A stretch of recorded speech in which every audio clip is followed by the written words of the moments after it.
Hello guys, আসসালামু আলাইকুম। কেমন আছেন? তো এখানে আমরা কাঁচা আম কেটে নিচ্ছি।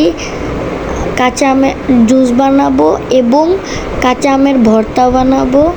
তো এখানে আমরা কোয়ার্টারের বাইরে লেকের পাড়ে একটি স্টল দিব, যে স্টলে আম্মুর নারকেল তেল থাকবে, এরপরে ফুল পিঠা থাকবে, নকশি পিঠা থাকবে, এরপরে অর্গানিক মেহেদি থাকবে, অনেক কিছু থাকবে। সবাইকে শুভ নববর্ষ। নববর্ষের ভিডিও থেকে আমি সবাইকে শুভেচ্ছা জানাচ্ছি। আমি জুবাইর হাসান নিদম। তো এখানে আমগুলোকে পানিতে দিয়ে নিয়েছি ধোয়ার জন্য।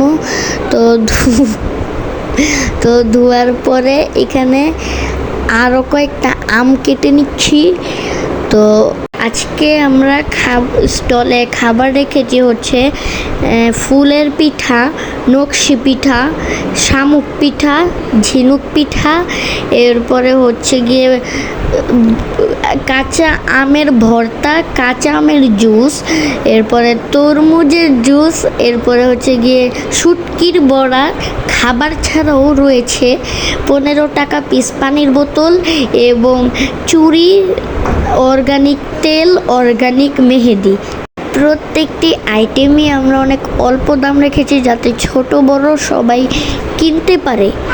আম্মু কাঁচা আমের ভর্তাটা কিভাবে বানিয়েছে সেই ভিডিওটা আপনাদের সামনে শেয়ার করছি। প্রথমে কাঁচা আমগুলো ছিলে পরিষ্কার পানিতে ধুয়ে নেবেন। আমরা আম নিয়েছিলাম 4টা, এখানে আধা কেজি পরিমাণ আম আছে। তো এই 4টা আম দিয়ে আমরা 20 টাকা দামের 6টা বাটির আমের ভর্তা বানিয়েছিলাম। 6 বাটির দাম হয় 6 দুগুণে 12, 120 টাকা। হাফ কেজি আম বিক্রি করে আমাদের 70 থেকে 80 টাকা লাভ হয়েছে। তো এখানে একটু ফাস্ট করে দিলাম, কারণ এটা 10 মিনিটের ভিডিও, 5 মিনিট হয়ে গেছে। তো এভাবে আপনারা নিচে থেকে বা উপর থেকে ছিলা শুরু করবেন। দেখবেন বেশিটা কোনোখানে কম ছিলেছে এবং কোনোখানে বেশি ছিলেছে, এমন যাতে না হয়। সবখানে যাতে পারফেক্ট ছিলে, তাতে আপনাদের হবে মানে মজা পাবেন। তো এখানে আমরা ছিলছি। পিলার দিয়ে কাজ করার সময় আস্তে আস্তে কাজ করবেন, না হলে আপনার হাতও কেটে যেতে পারে। আমরা ভিডিওটা ফাস্ট করেছি, আসলে আমার আম্মু আস্তে আস্তেই কাজ করতেছিল, ভিডিওটা খালি ফাস্ট। তো এখানে বড়াটা আমরা ফেলে দিয়েছি। ফেলে দেওয়ার পরে আরেকটা আম নিয়েছি, ওটাকেও সেমভাবে হাত না কেটে সমানভাবে কাটবেন এবং ওটার বড়াও ফেলে দিবেন। এবং আপনার যতগুলো আম আছে সবগুলি এই নিয়মেই হাত না কেটে সমানভাবে করবেন। তো আমরা যখন স্টলের অন্যান্য প্রোডাক্ট আমরা কিভাবে রেডি করেছি এবং কিভাবে বিক্রি করেছি দেখতে চাইলে দিল চাচা মিন রুমু চ্যানেলে যোগ দিন।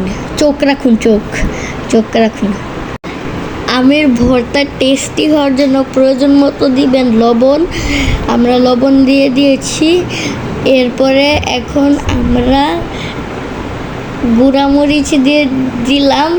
এরপরে গুঁড়ামরিচ দেওয়ার পরে আমরা দিব এখন শুকনা মরিচ। 4টা আমের মধ্যে 2টা শুকনো মরিচ ভালো করে দিয়ে দিব।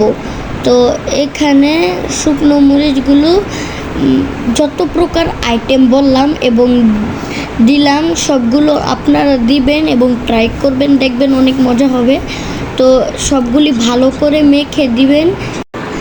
একদম শেষে 1 চামচের মতো চিনি দিবেন, তাতে আপনার ঝাল এবং মিষ্টি কম্বিনেশনটা বজায় থাকবে এবং ভালো করে মাখবেন। মাখলে আপনার মজা টেস্টটা আরও পাবেন। তো কোনোখানে চিনি বেশি, কোনোখানে লবণ কম, এসব করবেন না, তাতে আপনি টেস্টটা ভালো পাবেন না। ভর্তা মাখানোর উপর ভর্তার টেস্টটা নির্ভর করে। আম্মু যেভাবে ভর্তাটা বানিয়েছিল এভাবে বাসায় ট্রাই করবেন, ঠিক একই পদ্ধতিতে বাসায় বানাবেন, দেখবেন অনেক মজা হয়েছে। ভর্তা বানানোর পর আমরা ওয়ান টাইম বাটিতে এটাকে ভালো করে র্যাপিং পেপারে র্যাপ করে রেখেছিলাম যাতে ধুলাবালি রোগ জীবাণু না লাগে।